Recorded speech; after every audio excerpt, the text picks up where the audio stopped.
అందరికీ good morning అండి. ఈరోజు బెల్లం పరమాన్నం చూపించబోతున్నాను. ప్రాసెస్ ఏంటనేది కూడా చూపిస్తాను. ఇది అమ్మవారికి నైవేద్యంగా పెట్టానండి నేను. అమ్మ ఇక్కడ పూజ చేస్తున్నారు. నేను చేసి ఇచ్చేస్తే మమ్మీ పూజ అంతా కంప్లీట్ చేసేసుకున్నారనమాట. సో, ప్రాసెస్‌లోకెళ్ళిపోతే ఫస్ట్ బెల్లం అది తీసుకున్నానండి 250 గ్రాము. తీసేసుకొని దాన్ని బాయిల్ చేసుకొని, దాని తర్వాత దాన్ని ఫిల్టర్ కూడా చేసుకున్నానండి. ఆ తర్వాత రైస్ 4 మెంబర్స్‌కి సరిపడా రైస్ అండి. అంటే నేను 1 ½ గ్లాసే తీసుకున్నాను. ఎందుకంటే పాలు యాడ్ చేయడం వల్ల ఇంకా ఎక్కువగా అవుతుంది రైస్ అని నేను 1 ½ గ్లాస్ తీసుకున్నాను. ఈ బాయిల్ అయిపోయిన రైస్‌ని బాగా చల్లారబెట్టేసానండి. పూర్తిగా చల్లారిపోయిన దాకా దీంట్లోకి ట్రాన్స్‌ఫర్ చేశాను. పాలైతే నేను 1 లీటర్ వేశానండి దాంట్లోని పాలు. అన్నంలోనే వేసేసాను. ఇట్లా కుక్ అయిపోయిన రైస్‌లోకి ట్రాన్స్‌ఫర్ చేసుకున్న తర్వాతన ఇప్పుడు దీంట్లోకి నేను పెసరపప్పు ఉంటుంది గదా!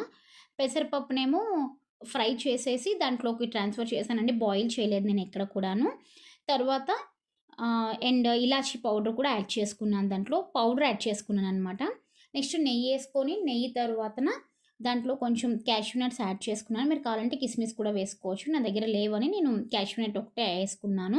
చాలా యమ్మీగా ఉంటుందండి. పెసరపప్పు ఫ్రై చేసి దాంట్లో డైరెక్ట్‌గా వేసుకుంటే పంటి కింద పడి దాని టేస్ట్ చాలా బావుంటుందనమాట. ఒకసారి ట్రై చేయండి. ఎవరైనా ట్రై చేయాలనుకునే వాళ్ళకి చాలా చాలా బావుంటుంది. థ్యాంక్ యూ ఫర్ వాచింగ్ అండి. Please like, share and subscribe our videos and the channel అండి. Thank you.